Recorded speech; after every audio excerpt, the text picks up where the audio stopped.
नमस्कार, मैं हूं नवजोत रंधावा। शाम के 7 बज चुके हैं और 7 बजे की गुड न्यूज के साथ हम आपके साथ हाजिर हैं। हम आपको दिखाएंगे आज की 7 बड़ी गुड न्यूज।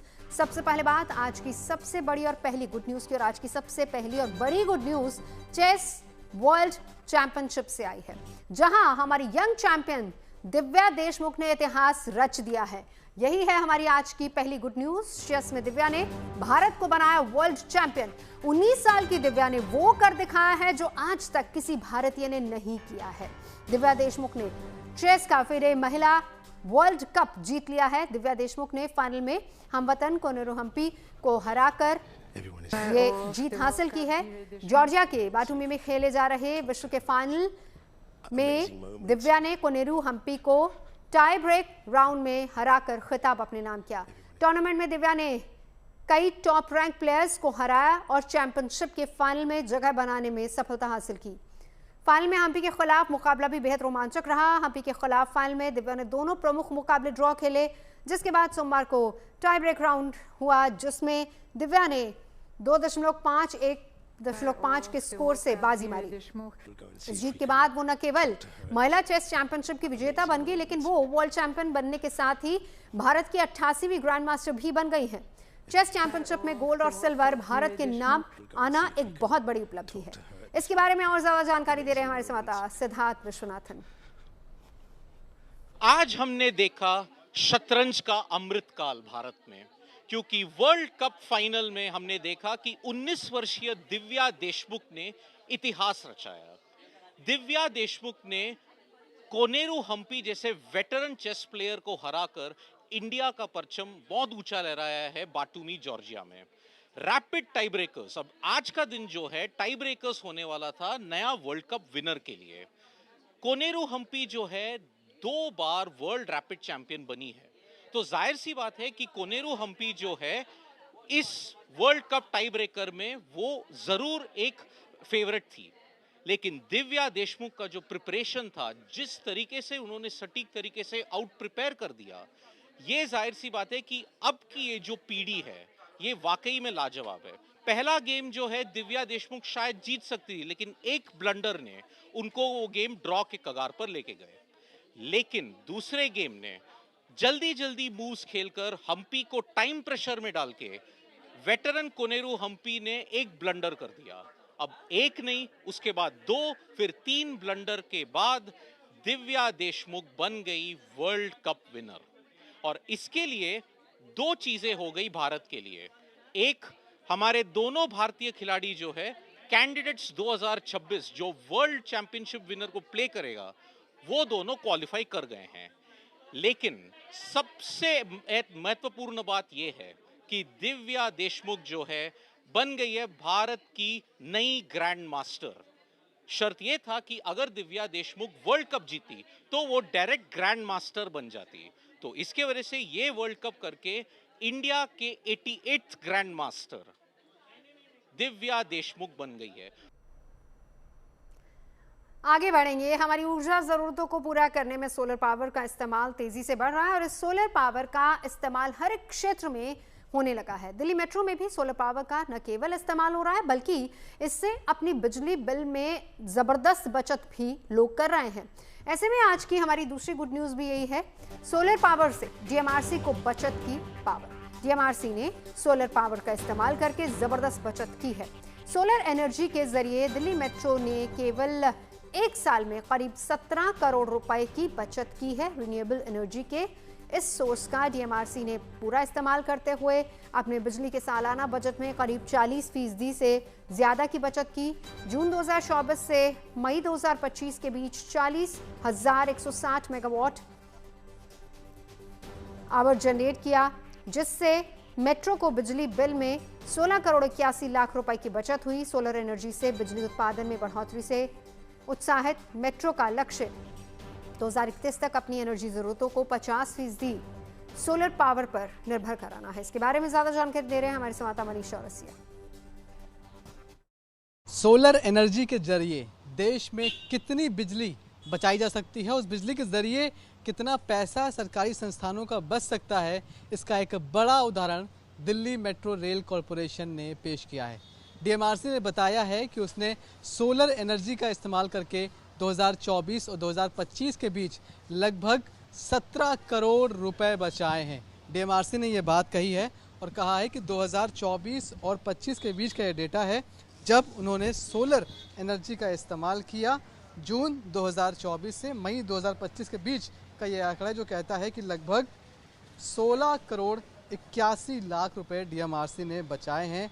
आपको बता दें कि इस दौरान जून 2024 और मई 2025 के दौरान डीएमआरसी कहता है कि उसने 40,160 मेगावाट आवर्स जो सोलर खपत थी, जो सोलर ऊर्जा थी, उसको जनरेट किया और इसका इस्तेमाल किया। इतना ही नहीं, वो महीने जब धूप ज़्यादा नहीं होती, सर्दियों के दिन होते हैं, चाहे वो दिसंबर का महीना हो चाहे जनवरी का महीना हो, उस वक्त भी वो लगातार सोलर एनर्जी पर काम कर रहे थे और उस वक्त भी वो सोलर एनर्जी ही जनरेट कर रहे थे, जिसके चलते ये एक बड़ा फ़ायदा उनको अपने ऑपरेशंस में मिला है कि लगभग 16 करोड़ से ज़्यादा की जो रकम है वो बचा पाए हैं। ये सिर्फ डेटा 1 साल का है। ऑपरेशन सिंदूर के दौरान पूरी दुनिया ने हमारी सैन्य शक्ति को देखा, सराहा और सलाम किया। ऐसे में भारतीय सेना की इस गौरव गाथा के बारे में बच्चों को विस्तार से बताने के लिए एनसीईआरटी ने एक नई पहल की है और यही हमारी आज की तीसरी गुड न्यूज भी है। बच्चे पढ़ेंगे ऑपरेशन सिंदूर के शौर्य गाथा। स्कूलों में पढ़ने वाले बच्चे अब ऑपरेशन सिंदूर में जवानों की शौर्य गाथा के बारे में भी जानेंगे। राष्ट्रीय शैक्षिक अनुसंधान और प्रशिक्षण परिषद यानी कि एनसीईआरटी द्वारा ऑपरेशन सिंदूर को अब बच्चों के पाठ्यक्रम में शामिल किया जाने वाला है।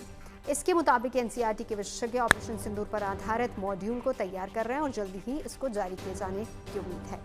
सूत्रों का कहना है कि एनसीईआरटी के इस कदम का उद्देश्य स्कूली छात्रों को भारत की सैन्य शक्ति, तकनीकी प्रगति और राष्ट्रीय सुरक्षा के योगदान के बारे में जागरूक करना है। ज्यादा जानकारी दे रहे हैं हमारे संवाददाता मिलन शर्मा। अब एनसीईआरटी में ऑपरेशन सिंदूर पढ़ाने की बात हो रही है। जी हाँ, एनसीईआरटी की तरफ से एक स्पेशल मॉड्यूल बनाया जा रहा है जिसमें वीर सैनिकों की गाथा सुनाई जाएगी। जिस तरीके से पहलगाम में 26 लोगों को उनका धर्म पूछकर उनकी हत्या कर दी थी और किस तरीके से भारत ने इसका बदला लिया था, कैसे हमारी सेनाओं ने पाकिस्तान में घुसकर 9 ऐसे आतंकी जो ठिकाने थे उनको ध्वस्त किया था, ये सब कुछ एनसीईआरटी एक स्पेशल मॉड्यूल में पढ़ाने वाली है। अभी तक ये नहीं क्लियर किया गया है कि क्या ये छोटी क्लासेस से शुरू होगा, यानी छठी या 7वीं कक्षा के लिए, या ये बड़ी क्लासेस के लिए पहले होगा। लेकिन इससे पहले भी G20, कोविड-19, विकसित भारत जैसे विषयों को लेकर स्पेशल मॉड्यूल्स बनाए गए हैं और इस बार निर्णय लिया गया है एनसीईआरटी की तरफ से कि ऑपरेशन सिंदूर के सक्सेस पर भी एक स्पेशल मॉडल बनना चाहिए और बच्चों को इससे पता चलेगा कि किस तरीके से भारत ने आतंकी और आतंकवादी गतिविधियों पर रोक लगाने की पूरी कोशिश की है और जो सफल कोशिश साबित भी हुई है। एनसीईआरटी के इस फैसले का महाराष्ट्र के मुख्यमंत्री देवेंद्र फडणवीस ने स्वागत किया है। देखिए, बहुत अच्छी बात है। मिशन सिंदूर ये केवल एक मिशन नहीं है, देश को आत्मनिर्भर बनाने वाला, देश को स्वाभिमानी बनाने वाला और देश की रक्षा को पुख्ता बनाने वाला ये मिशन रहा है। इसके कई लर्निंग्स भी है, इससे भारत की कैपेबिलिटी भी दुनिया को दिखी है। इसलिए इसको अगर हम लोग और आगे ले जाए अलग अलग प्रकार से तो बहुत अच्छा है। हालात कितने भी मुश्किल क्यों ना हो, अगर हौसले बुलंद हो तो मंजिल मिल जाती है और इसको एक बार फिर से साबित किया है झारखंड के दुमका जिले में रहने वाली पहाड़िया समुदाय की बेटी बबीता ने जेपीएससी की परीक्षा पास की है। ऐसे में आज की चौथी गुड न्यूज यही है। पहाड़िया जनजाति को मिली पहली अवसर। सरकारी दस्तावेज में विलुप्त हो रही पहाड़ी जनजाति की बबीता ने अपने समुदाय के लिए एक मिसाल पेश की है। बबीता कड़ी मेहनत से झारखंड प्रशासनिक सेवा की अधिकारी बन गई और इनका मकसद अब अधिकारी बनकर अपने समाज में जागरूकता फैलाना है।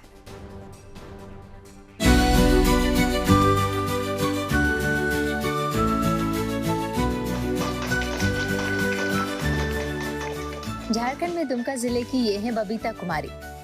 माल पहाड़िया जनजाति से आने वाली बबीता ने झारखंड पब्लिक सर्विस कमीशन यानी जेपीएससी की परीक्षा में सफलता हासिल करके इतिहास रच दिया है। साधारण परिवार से आने वाली बबीता ने प्रदेश की सबसे बड़ी परीक्षा में असाधारण सफलता हासिल करते हुए जेपीएससी में 337वीं रैंक हासिल की है। बबीता ने ये सफलता हासिल करके न केवल अपने परिवार का बल्कि अपने पूरे पहाड़िया जनजाति समुदाय का नाम रोशन किया है। बहुत ज़्यादा खुशी हो रही है जी। मुझे तो जो पोस्ट चाहिए था वो मुझे मिल गया, जो मैंने डाला था वो मुझे मिल गया, तो इससे बड़ी खुशी की बात क्या होगी। पहाड़िया जनजाति से आने वाली बबीता अपने समुदाय की पहली बेटी हैं जो झारखंड प्रशासनिक सेवा में अफसर बनने में सफल हुई हैं। दरअसल झारखंड में दुमका सहित संथाल परगना के विभिन्न जिलों में रहने वाले आदिम जनजाति पहाड़िया समुदाय विलुप्ति के कगार पर खड़ा है और इसके पीछे है अशिक्षा और शराब। लिहाजा जेपीएससी में सफलता हासिल कर बबीता ने अपने पूरे समुदाय के लिए एक नजीर पेश की है। बबीता की सफलता के पीछे है दृढ़ निश्चय और कठिन परिश्रम। बहुत दिक्कत होता था क्योंकि हमारे यहाँ पे मूलभूत सुविधा ही नहीं है, पेयजल की सुविधा नहीं है, रोड सड़क नहीं है, फिर ये लाइट की व्यवस्था नहीं है। ये मूलभूत सुविधा ही तो सबसे ज्यादा प्रॉब्लम है। कैसे आते जाते थे? साइकिल से जाते थे। दुमका के छोटे से गांव आसनसोल की तंग और कच्ची गलियों में रहने वाली बबीता बचपन से ही अपने लक्ष्य के प्रति समर्पित थी। इसलिए जब परिवार वालों ने इन पर शादी का दबाव डाला तो उन्होंने साफ इनकार कर दिया। बबीता ने ठान लिया था कि जब तक वो सफल नहीं होती तब तक वो शादी नहीं करेंगी। एक निजी स्कूल में चतुर्थ श्रेणी कर्मचारी पिता ने अपनी बेटी के सपनों को पूरा करने में हर संभव मदद की। इतनी खुशी हो रही है कि मैंने भी ग्रेजुएशन किया और ऐसे ही प्राइवेट स्कूल में मैं काम करता आया, ड्यूटी करता आया और इस बच्ची को भी मैंने जो मोटिवेट किया, हाँ, और ऐसा मोटिवेट किया कि उस मुकाम पर ये पहुंच गई। बबीता के घर की आर्थिक स्थिति ऐसी नहीं थी कि वो रांची जाकर परीक्षा के लिए कोचिंग कर पाती। दुमका में भी कोचिंग करने के लिए उनके पास पैसे नहीं थे। लिहाजा उन्होंने यूट्यूब और सेल्फ स्टडी को हथियार बनाया और उसी के जरिए परीक्षा की तैयारी की। पहली बात तो इसका जो मेहनत है इसके लिए मेरे पास शब्द नहीं है। सबसे पहली बात ये बहुत ही ज़्यादा मेहनती है, शुरू से ही एकदम मतलब पढ़ाई को छोड़ करके इसका ध्यान किसी और चीज़ में जाता ही नहीं था। जिस गांव में न तो पक्की सड़कें हैं न ही पीने का साफ पानी, वहां की बेटियां झारखंड की प्रशासनिक व्यवस्था का हिस्सा बनने जा रही है। बबीता का कहना है कि वो अपने समुदाय के लिए काम करना चाहती हैं ताकि समाज की और भी लड़कियां पढ़ सकें, आगे बढ़ सकें और समाज की सोच को बदल सकें। सबसे पहले बात तो शिक्षा का स्तर हम लोग को बढ़ाना होगा, फिर जागरूकता की भी कमी है, उसको भी फैलाना। जागरूकता की बहुत ज़्यादा जरूरत है, जिससे मतलब पढ़े लिखे लोग तो हैं बट जागरूक नहीं है। बबीता की सफलता ने साबित कर दिया है कि लक्ष्य कितना भी बड़ा हो, कठिन परिश्रम और लगन से उस लक्ष्य को हासिल किया जा सकता है। समाज के निचले पायदान पर मौजूद पहाड़िया जनजाति की बेटी बबीता खुद अफसर बनकर इस समुदाय की बेटियों के लिए प्रेरणा बन गई हैं। अब बबीता अपने समुदाय को शिक्षा को अपना सशक्त हथियार बनाने का संदेश दे रही हैं, क्योंकि वो जानती हैं कि शिक्षा ही इस समुदाय को सशक्त बना सकती है। Mrityunjay Kumar Pandey, Dumka, good news today.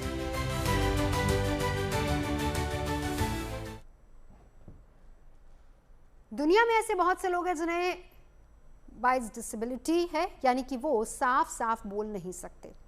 इससे लोग उनकी बात सही तरीके से समझ नहीं पाते। ऐसे में लोगों की मदद के लिए एक स्कूली छात्र ने एआई की मदद से ऐसी डिवाइस तैयार की है जिससे उनकी आवाज़ दूसरों को आसानी से समझ आ सकेगी। हमारी आज की 5वीं गुड न्यूज़ यही है, वॉइस डिसेबिलिटी पर एआई से जीत।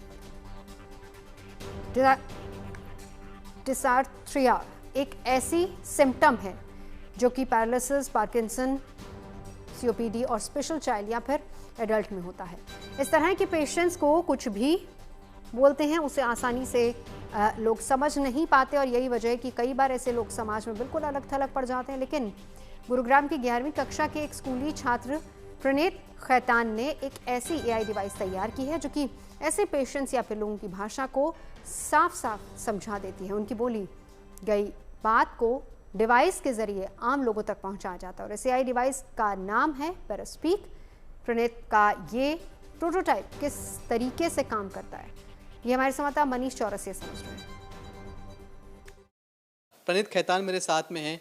ये उनका डिवाइस है जिसका नाम पेरास्पीक है, एआई डिवाइस है। ये किस तरह से काम करता है ये उसका एक डेमो हमें प्रणीत दिखाने जा रहे हैं। तो अभी इस स्पीकर पे एक पेशेंट का सैंपल लोडेड है जो मैं डिवाइस को इनपुट दूंगा। डिवाइस में एक माइक्रोफोन है जो ये रिकॉर्ड कर पाएगा। एक मिनट, तो जैसे ये स्पीकर है जिसमें हमने बहुत सारे ऐसे पेशेंट के सैंपल लिए हैं जिनकी आवाज़ क्लियर नहीं है, वो बोलने की कोशिश करते हैं लेकिन उनकी भाषा कोई समझ नहीं पाता। ऐसे बहुत सारे सैंपल इस स्पीकर में हैं। उस सैंपल का इनपुट हम इस डिवाइस को देंगे। ये डिवाइस प्रोसेस करने में लगभग 20 सेकेंड लेती है और 20 सेकेंड बाद वो उस खराब आवाज़ को क्लैरिटी के साथ सुना कर दिखाएगी। ठीक बात है? सही बात है। मैं शुरू करता हूँ ये बटन दबा के।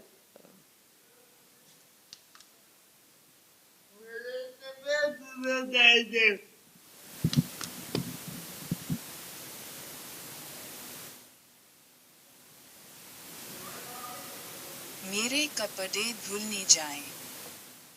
ओके, तो वो किसी ऐसे पेशेंट की आवाज़ थी जो ठीक से साफ बोल नहीं पाते और उन्होंने अपनी भाषा में कहा कि मेरे कपड़े धुलने चाहिए और उनकी भाषा को बिल्कुल क्लियर कर दिया इस डिवाइस ने।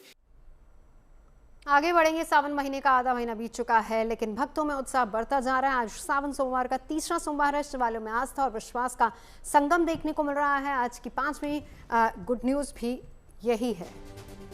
सावन का तीसरा सोमवार, मंदिरों में भक्तों की कतार। शिवालयों में आस्था और अटूट विश्वास का अद्भुत नजारा देखने को मिल रहा है। हिमालय से लेकर समुद्र तट तक महादेव के मंदिरों में भक्तों की भीड़ उमड़ रही है। भक्तों की एक ही कामना है, भोलेनाथ कृपा बनाए रखे, दुख हर लें और सुख बरसाएं।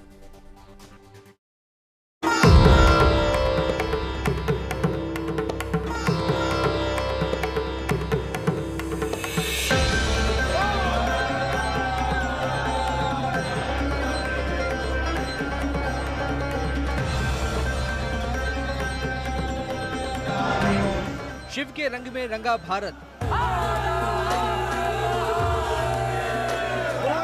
शहर शहर शिव भक्ति का सैलाब।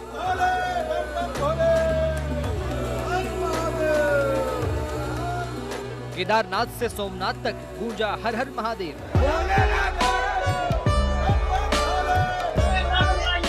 उत्तर से दक्षिण और पूरब से पश्चिम तक पूरा देश शिव भक्ति में लीन। उत्तर भारत में आज सावन का तीसरा सोमवार धूमधाम से मनाया गया, तो वहीं गुजरात, महाराष्ट्र समेत दक्षिण भारत में सावन के पहले सोमवार के मौके पर हर शिवालय में आस्था का सैलाब दिखा। ओम नमः पार्वती पतये, हर हर महादेव। ये जयकारे देश भर के सभी शिव मंदिरों में गूंज रहे हैं। श्रावण का तीसरा सोमवार है। मैं मौजूद हूँ साउथ मुंबई के बाबुलनाथ मंदिर में और तस्वीरों के माध्यम से दिखाना चाहते हैं कि कैसे एक बड़ी संख्या में श्रद्धालु मंदिर परिसर में प्रवेश कर चुके हैं। एक के बाद एक शिवलिंग पर जाकर दर्शन कर रहे हैं। ये कतार सुबह से ही श्रद्धालुओं द्वारा लगा दी गई थी। तकरीबन 3 घंटे कतार में इंतज़ार करने के बाद शिवलिंग का दर्शन करने का मौका लोगों को मिल पा रहा है। साउथ मुंबई की बात करें तो ये एक मात्र ऐसा मंदिर है जो बहुत ज़्यादा प्रसिद्ध है। इसकी पौराणिक कथा है। कहते हैं सच्चे दिल से यहाँ जो भी आता है उनकी मुराद पूरी होती है। तकरीबन 650 सीढ़ियाँ चढ़ने के बाद शिव तक पहुँचा जाता है। सुबह की पहली किरण के साथ ही शिवालयों में घंटियों की गूंज सुनाई देने लगी और हर भक्त की जुबां पर सिर्फ एक ही नाम था, हर हर महादेव। हिमालय की ऊंचाई पर स्थित केदारनाथ से लेकर समुद्र तट पर बसे सोमनाथ तक हर शिवधाम में आस्था का दरिया बहता नजर आया। भक्तों ने गंगा जल, दूध और बेलपत्र से भगवान शिव का अभिषेक किया। मंदिरों में दिन भर महादेव का जयघोष गूंजते रहा। ऐसे भी चतुर्थी में बाबा का विशेष दिन होता है और ऊपर से सोमवार का संयोग और कल नाग पंचमी तिथि है, तो इस तिथि में जो आज का सोमवार का तिथि है वो चतुर्थी है, बाबा बैद्यनाथ का विशेष तिथि है और सावन माह का जो पूजा सोमवार का विशेष तिथि माना जाता है। और इसमें जितने भी श्रद्धालु जो पांव पैदल भी आए हैं सुल्तानगंज से, जो वाहन इत्यादि से भी आए हैं, बाबा बैद्यनाथ जी के यहाँ पे कतारबद्ध होके आए और बाबा बैद्यनाथ के यहाँ पे जलार्पण करें, बेलपत्र चढ़ा दें। ये भोलेनाथ हैं, दयालु हैं, उसी में प्रसन्न होते हैं। सावन के महीने में सोमवार का दिन शिव भक्ति का सबसे पावन दिन होता है। इस पवित्र दिन हर शिव भक्त महादेव को खुश करने के लिए पूजा पाठ करता है। बाबा केदार के धाम में मौसम थोड़ी मनमानी कर रहा है, लेकिन फिर भी शिव भक्तों की आस्था में कहीं कमी नहीं देखने को मिल रही। खराब मौसम के बीच भी शिव भक्त महादेव के दर्शन और जलाभिषेक के लिए केदार घाटी पहुंच रहे हैं और महादेव का आशीर्वाद ले रहे हैं।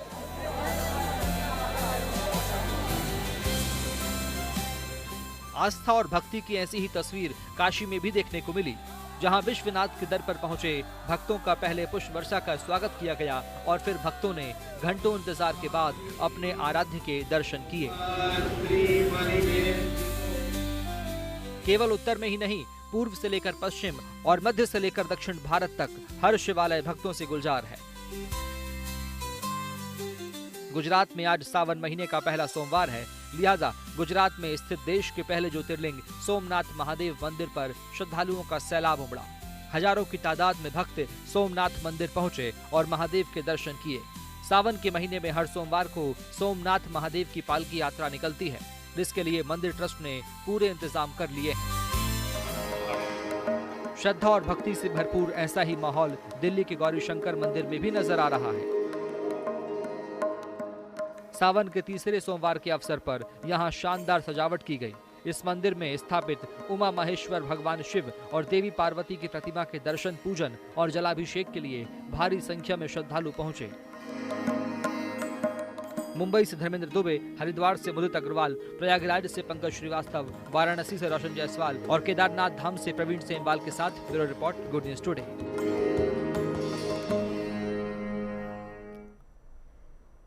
सावन केवल एक महीना नहीं, आस्था और भक्ति का महोत्सव है, जिसमें भक्ति की बरसात होती है और श्रद्धा का संगम देखने को मिलता है। हमारी आज की अगली गुड न्यूज भी यही है। कांवड़ यात्रा में शिव भक्ति के अनूठे रंग। सावन की शिवरात्रि भले बीत चुकी हो, लेकिन अभी भी शिव भक्त कांवड़ियों का जोश और उत्साह कम नहीं हुआ है। और इस साल की कांवड़ यात्रा में कई ऐसे रंग भी देखने को मिले हैं, जिनके जरिए देश और समाज को पर्यावरण के प्रति जागरूक करने की कोशिश की गई।